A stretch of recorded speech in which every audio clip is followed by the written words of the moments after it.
Tuubaa ngi woote bésum màggal gawaaju ko man na waaj te ñëw ndax sëriñ Tuubaa ko xër la ci gan Tuubaa ngi woote bésum màggal gawaaju ko man na waaj te ñëw ndax sëriñ Tuubaa ko xër la ci gan góor jigéen naga kii ndaw ñépp nag lan woo màggal si leen màggal Tuubaa ga ñépp a ko miin góor jigéen naga kii ndaw ñépp lañu woo màggal si leen màggal Tuubaa ga ñépp a ko miin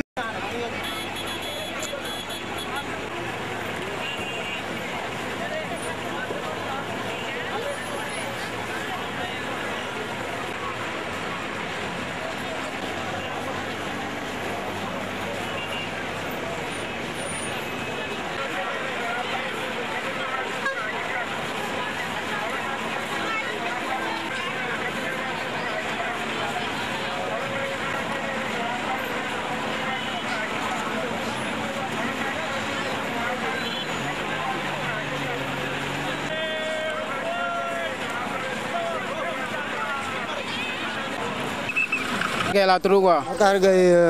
yow loo gisee màggal Touba bi. gi moom ren vraiment neex na quoi. daaw la gënoon neex. mais ren tamit la gën a raw quoi. waaw franchement gis nga nit ñi gis nga ambiance bi bari na neex na trop waaw. bis sëñ Touba moom yokk rek ca kaw ca kanam. ko murid yi gisee rek. waaw màggal moom macha allah. waaw waaw. bëgg Serigne Touba rek. bëgg Serigne Touba rek. di koy noyee. waaw. 18 ci weeru safar mooy bis ba bis la bu rëy ci yàlla ak yoneen ba Bamba teewe ko ren jërëjëf Serigne Touba jërëjëf Serigne Touba jërëjëf borom Daaru Musti ñu ngi sant yàlla ñu ngi jóge Ndakaaru màggal gi musu fee am ñu ngi koy feete ci at mu ci 18 safar Xaadim Rasul demoon indi taranga joo xamante ne àdduna dootu ko amati mu doon lu rëy ci yoonu murit tey jii mu doon loo xamante ne si bis bii la doomu aadama di dundaate ba war a am li mu war a am déwén kon boo ku tedd ki Cheikh Ahmadou Bamba Xaadimu Rasuul bu ñu ko yàlla fayalee tey jii yàlla ñu yàlla may Touba fii doon dëkk boo xam ne dafa am aéroport ay vol di fi wàcc ay wagon di fi ñëw ak ay métro ndax Serigne Touba liggéeyal na yàlla liggéeyal loo xamante ne lu ne ngi ci biir ndax lépp la bind lépp la wax lépp la jàngale kon boog suñu yaakaar tey ak ëllëg yàlla ñu ko yàlla fayal sama xol dafa sedd ndax su ma toogoon di wax ci moom du ma fi jógee ndax Serigne Touba àdduna la Serigne Touba àdduna la kon boog lii la ko yàlla fayee kon moo suñu borom déewoo nañ dëkkoon ak moom kon boog Serigne Touba ku ko liggéeyal yàlla nga liggéeyal te bis bi yàlla day ñëw ndax dafa ne santal leen ma yàlla kon bis bi moom suñu borom moom mooy ñëw participer d'abord wasalaamualeykum wa rahmatullahi taala wa barakatuh ku man ñëwal ku manul jéemal ba foo mën a yam te xam ne bés ba ku cay góorgóorlu am ca lu duun bésum ngëneel la bu ànd ak jàmm bés la bu ni jaamoo ko sant ka berndeel gan ya ñam ñu dagan bésum ngëneel la bu ànd ak jàmm bés la bu nuy jaamoo ko sant ka berndeel gan ya ñam ñu dagan bésum ngëneel la bu diiney dundu mbég di caam xasiida jolli ñuy tas kaamil ba junni bu yoon am ñuy sikar ñii di addis ñii di salaatu nabi ñeley na mantikoo ñi jox nit ñam aki naan ñay jaay di doxle sa fuur say korne daam du moroom koom-koom bi yëpp di dox Tuuba du Ndar du feneen kéemaan ci kéemaan la bés bii loo fi gis di ko yéem ba foog ne loola la boo geesoo ñu jox la leneen kéemaan ci kéemaan la bés bii loo fi gis di ko yéem yàlla nañ ci génn ak alhamdulilah rabbil alamin di sant Serigne Touba bu baax di ndokkeel nag ñi fi ñëw ñëpp di sant Serigne Sidi Mokhtar bu baax yàlla defal ko tawfeex mu yàgg fi lool jiite jàmm ñi waaw ñu ngi sant nag ñi fi nekk ñëpp sant na ngeen waa télé bi sant leen bu baax ci liggéey bi ngeen di def sant leen ci bu baax yàlla nañ fi teew ay déwén yu bari nag waaw yow sëñ yow sa tur la ak yow noo gisee màggal Serigne Touba bi ren. waaw màggal Serigne Touba bi ñun man Bécaye Diop laa tudd dëkk Thiès màggal Serigne Touba ni ñu ko gisee yokkute lañ ci gis ndax am na loo xam ne bàyyiwuñ ko fi woon daaw te fekk nañ ko fi ren te yaakaar naa ni ci kanam la jëm te ñu ngi sant Serigne Touba bu baax ndax lii lépp Serigne Touba moo ko waral waaw ndax ñun ñëpp Serigne Touba moo ñu tax a jóg ndax moo ñu liggéeyal li ñun fekke wuñ jamono Serigne Touba mais yaakaar naa ne liggéeyal nañ tey liggéey na loo xamante nii ñun xale yi fekke nañ ay jamonoom te mi ngi mel ni ñun mu ngi suñu kanam parce que fekke nañ li mu liggéey ci suñu kanam kon ñu ngi sant Serigne Touba bu baax sant njabootam gi nag bu baax a baax waaw ndax njaboot Serigne Touba ñoo fi nekkal Serigne Touba kon nag ñun jaam ñu li man mooy topp ci ginnaawam di liggéeyal Serigne Touba waaw. yéem naa ko ngir màggalam gi doon safar di defar mbooloo mi loo jëf ñu dal koy ful lu doon laa ngi màggal gi nag moo ko daa def lim ci digle da mooy ñu jaamu yàlla ci sunna sundigal laa ngi sëriñ bi nag moom ci boppam daana toggi ñamam tàngal kafeem di bégal mbooloo mi yoon waa ngi sëriñ bi dëli na ne koo gis mu man ci bisam bii bis ba ñuy jaaxle dañ koy ñee te xem gaa ngi ne ñaari nit bu ñu dendee kii di fonk bisam bii dana raw kee ko fonkul raas bu gaaw baa ngi tane na loo am ci duniyaa ji ci xeeti payin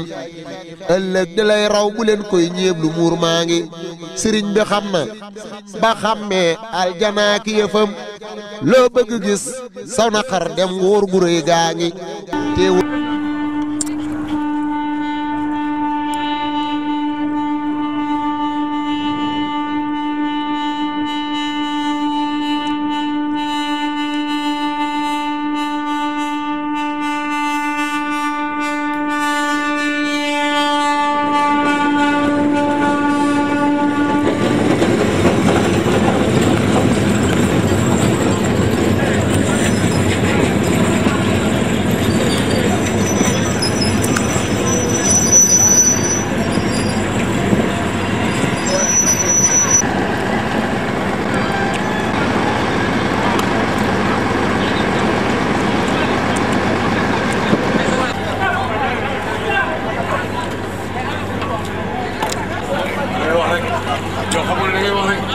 teewul mu wax ne bu waxtu màggalam gi di ñëw danan ko yàkkaw li koo koy séentu noos gaa ngi nii bisiit yi di mel nit ñëpp maase di bëgg bisam bisaa bu dikkee mooy raw lu wér laa ngi sëriñ bi woona la wuy sil yàlla moo ko defal moo am lu dul jeex ta laa biir wuy si raw gaa ngi Cheikh Abdoulaat noon na am nay gaa yu wér yu dëggal yoo xam ne donte dañuy dox ñëw ñu ñëw ñaa ngi Cheikh Abdoulaat noon na am nay gaa yu wér yu dëggal yoo xam ne donte dañuy dox ñëw ñu ñëw ñaa ngi ndigal yi nag ñaare ngi yoo xam ne moom la bëggoon mooy màggalam géeg jumaa ji yaari yëf yaa ngi jumaa ji nag jëmm jéey mat waaye col gi du mat te mbubb sax dañu koy fóot yeesalam gaa ngi sëñ Babacar Jaxate tam am na lum nu waxoon ndoortal jumaa ji lu yéemoo yéemu way yaa ngi li dee ci am ci jumaa ji jar na xëy na rajax sa bopp toj ngir liggéeyal Bamba waar gaa ngi jumaa ji nag léegi li mu yeggee ndigal li fi des màggal gi rek bisis màggal gu mag gaa ngi màggal gi nag dafa làmboo dëkk dëkk li ko wër ak bépp dugg li kat ne yaatalam gaa ngi màggal gi nag dafa làmboo dëkk dëkk li ko wër. jërëjëf salaamaaleykum mbokk yi jërëjëf ci ñëw bi ngeen ñëw ñu ngi leen ciy gërëm ndax dañoo jàpp ne seen ñëw bi jàppale ngeen nu ci liggéey bi ndax da ngeen nu woneel li nuy jéem a def ci bis bi li ci ak li nu ci yéene ndax yéene jullit bu nekk raw nag taalibe murit bisu sëñ bi kenn ku nekk fa nga toll boo sañoon def ci loo xam ne nii da nga ca séentu sëñ bi nangul la yàlla fay la ci te Transrail ki nu fi yónni loolu la nu sant loolu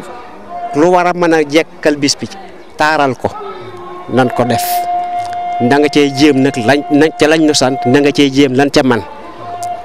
la ci lay mat nag na nga noo ñaan yàlla mottali na taxawaayu Transrail nag mooy yombalal donga yi dem bi ak dikk bi yombal gi moo di bu màggal gi ñëwee ñu dawal lu ñuy tuddee ay trains spéciaux train spécial mooy saxaar goo nga xam ne nii bis wala mbir moom rek mooy tax ñu yëkkati ko kon trains spéciaux yi boo ngeen ko déggee moo di Transrail lëkkaloo na ak PTB petit train de banlieue ñu dawal ay saxaar diggante Ndakaaru jëm si Touba jógee ngin ngi néew jëm si Touba démb am na bu jógee nag gee ngi néew ñëw tey am na bu jógee gee ngi néew ñëw démb ñaari jóge nañu Ndakaaru ñëw ñaar jóge nañu Dakar ñëw Thiès ñëw tey jiitam Thiès démb saxaar jóge na fa ñëw tey jiitam saxaar jóge na fi ñëw kon taxawaayu Transrail ci bis bi moo li ma la wax rek yombalal dongo yi dem bi ak dikk bi ak te jéem a jàppandal tam ci njëg gi ndax bu ngeen xoolee njëg yi jàppandal am na ci ndax bu dee aller retour boo jógee Thiès jëm si fii 4500 la aller simple 2500 kon loolu jàpp naa ne am na jàppandal te yaakaar naa itam donga yi sama mbokki donga yi danañ gisee nañ ko noonu ndax alhamdulilah saxaar yi ñëw fees na te xam naa ne dañoo limité nombre de places yi ñuy jaay waaye bu fekkoon topp na nit ñi ci seen bëgg-bëgg saxaar dana fi ëpp nit ñi danañ fi ëpp waaye loolu dëppawut ak li nu teg tax a jóg nit feesal saxaar gi ba mu ne dell bokkut ci li nu jàpp ne moo di sécurité te Transrail ak PTB lu ñuy def dañ caa jiital sécurité maanaam waggar nit ñi ak seeni bagage jëlee leen béréb yóbbu leen béréb ci jàmm loolu mooy li ci Transrail jublu ak PTB te alhamdulilah démb ak tey ñu ngi sant yàlla saxaar yi départ ñëw nañ ci jàmm yi doon dellu dem jëli nit ñi egg nañ ci jàmm ba ñoom ñoo ñëwaat nii nga gis tey alhamdulilah. ak fépp fu jullikat ne yaatalam gaa ngi Europe Asie Amérique Afrique fu nit mën a ne nay jàng téere bi ak hadiis ndigal laa ngi sëñ Bamba nag fab xasaay yëpp daal dina xëñ hadiis yi. voilà kon baax na jërëjëf yombal la mbir maa ngi. maa ngi leen di gërëm baax si invitation bi bi ngeen ñu jox occasion bi pour nu wax si affaire magal bi laal daanaka mun naa ne action pompier si magal gi lu am solo la.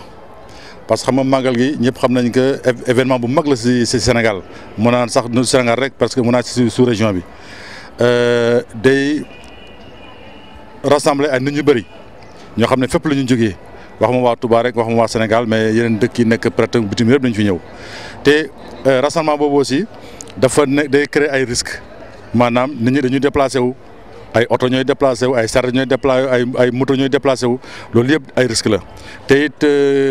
nit ñi le fait que ñuy rassemblé fii biir Touba ñuy fekk ñu daje fii biir Touba it du ñàkk am na si ay accident yoo xam ne mën na si am it donc moo tax sunu présence moom si njëriñ bu baax a baax a baax te mun naa ne sunu action yi yàgg nañ ko commencé sax du tey avant magal bi di ñëw nii sax commencé nañu ay actions yoo xam ne moom la ñuy wax ay action ay sensibilisation ak ay visites de prévention yoo xam ne def nañ ko maanaam si résidence Khadim Rasoul def nañ ko it si salle d'exposition bi yu Hizbut Tarqiyyah yi ak si grande cuisine fu ñu toggee mën yëpp fu ñu nekk. jox nañ leen ay conseils am na foo xam ne sax changé nañ fa ay extincteur maanaam loo xam ne moom la ñuy njëriñoo pour fay ay lakk bu fekkee avant pompier di ñëw am na yoo xam ne daf si yàqu woon si résidence bi changé nañ ci lu bëri sax loolu bu weesoo loolu ñun ñu ngi fii ak détachement bi yëpp depuis lundi depuis mun naa ne depuis barki démb ñu ngi fii te it depuis barki démb commencé nit suñu liggéey jumtukaay yi ñu indaale nag moom takku na lool. boo xoolee bu ma jëlee si wàllu nit ñi mot nañu 450 ñoo xam ne ay éléments la ñu maanaam ñeenti téeméer presque ak genn wàll yoo xam ne ni ñu ngi fi bu ñu weesoo loolu it si nit ñooñu am nañ si ay médecins yoo xam ne indi nañ leen ay médecin boo xam ne kenn kii sapeur pompier la am na si juróom ñoo xam ne jóge nañ si école militaire de santé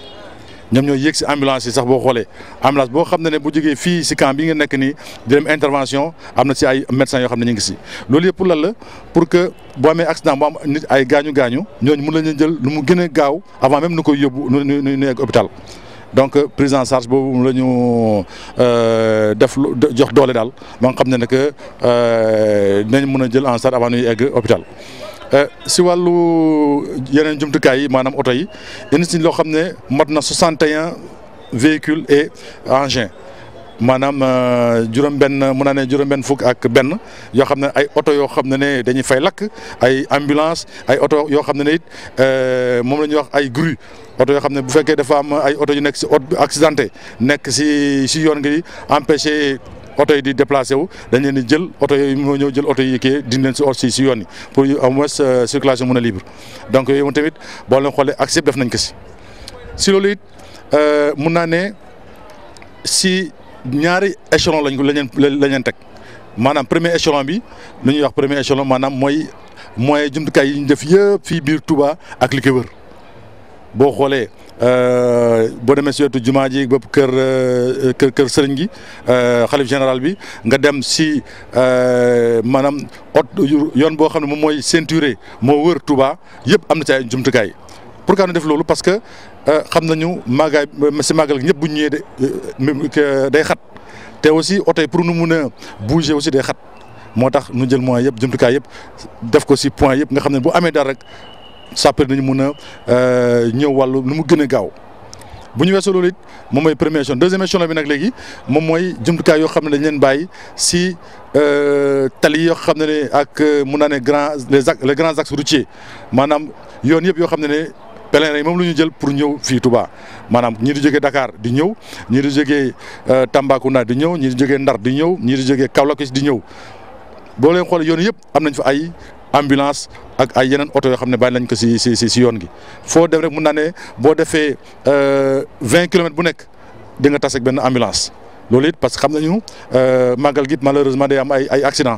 te accident yi aussi pour nu mun a gaaw intervenir moo tax ñu def prépositionnement kii yooyu ambulance yooyu ak yenn jumtukaay yoo xam ne comme ni mu ko waxee léegi mooy oto yoo xam ne ñoom ñooy dégager tali yi waaw. léegi nag bu ñu weesoo loolu aussi en terme de bilan ba depuis ñu fi nekk léegi c'est vrai que def nañu ay intervention génn nañu ay lakk dem nañu fi ay accident de la circulation donc bu ma xayma bilan bi daal mun naa ne si d'abord ma commencé si lakk yi am nañu ñett ak lakk yoo xam ne intervenir nañu benn bi sax moom mun naa ne ko boobu Diourbel la mais ñaar yi moom fii la Touba. bu ñu weesoo loolu accident yi nag aussi accident yi xaw na bëri tuuti parce que actuellement ñu ngi si 64 accidents.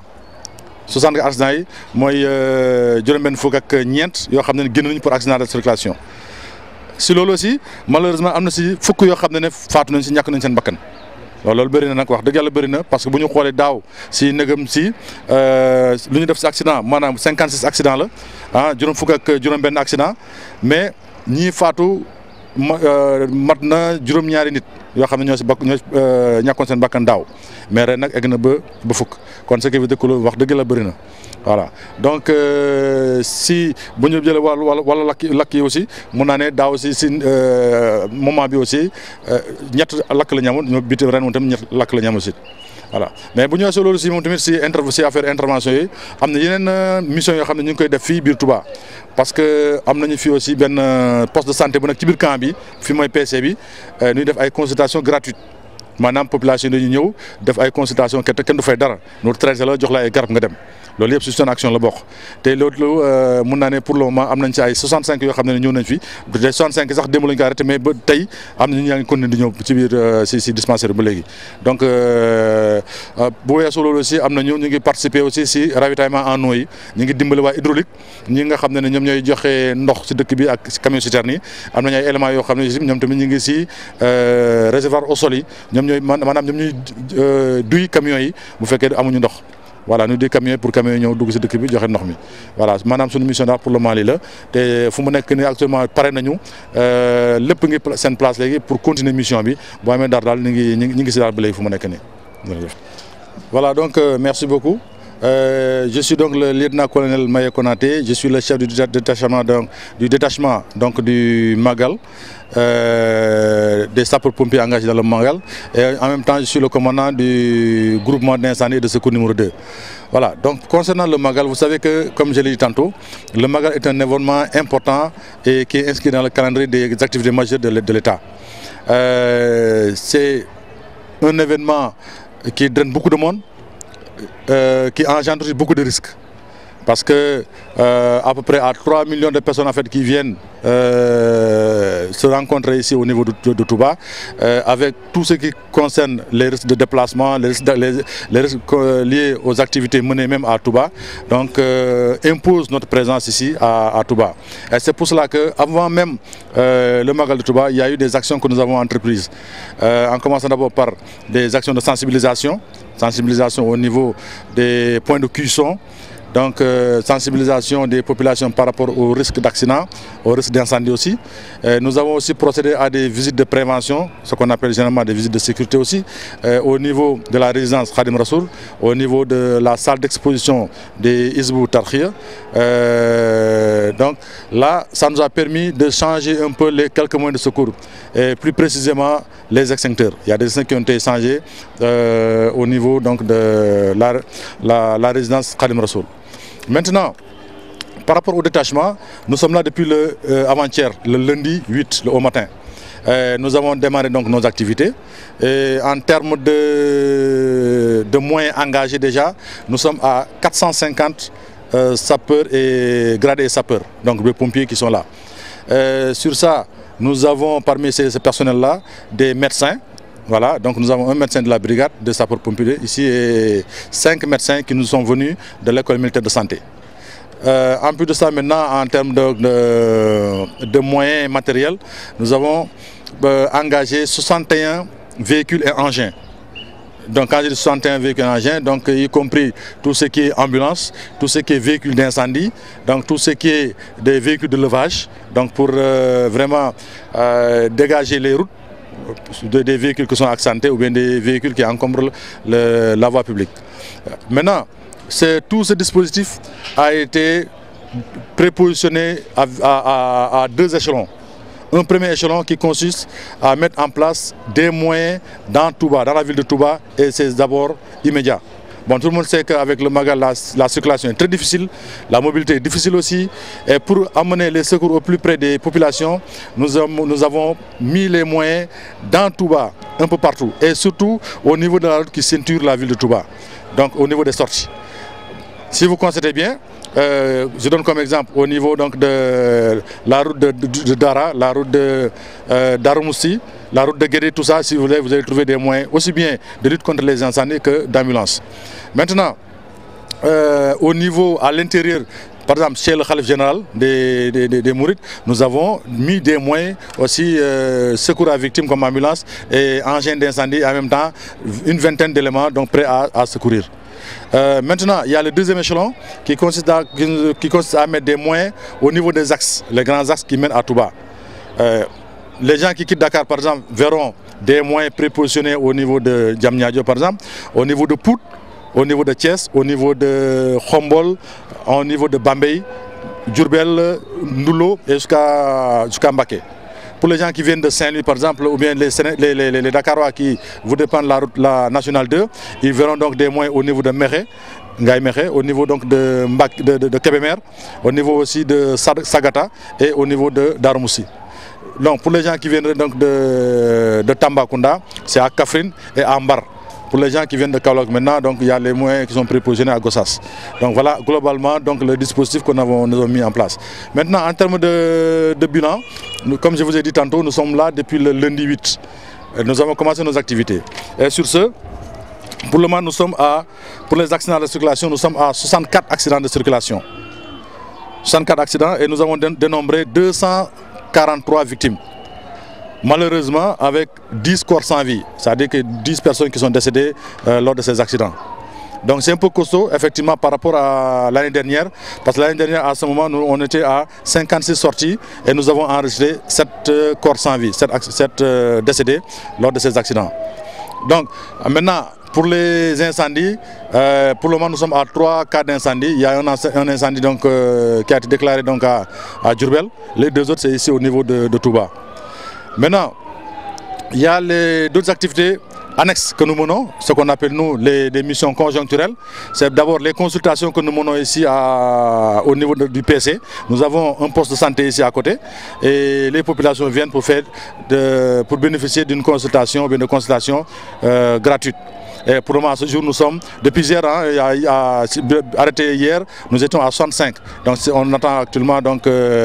les patients d'aujourd'hui pour compléter donc, les chiffres. Mais je sais qu'actuellement, nous recevons beaucoup de populations, de malades qui viennent se faire consulter ici. Maintenant, l'autre aspect, c'est le ravitaillement en eau. Nous aidons aussi, nous soutenons le service de l'hydraulique dans cette opération parce que nous avons prépositionné des éléments au niveau des réservoirs au sol qui sont chargés d'alimenter les systèmes d'eau pour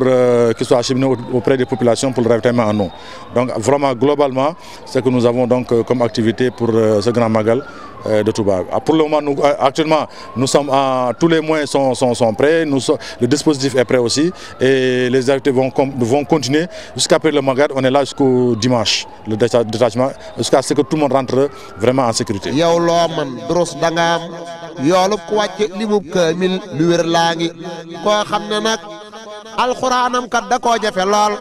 laay wax ki man alxuraan nay boole ñaar yaa ngi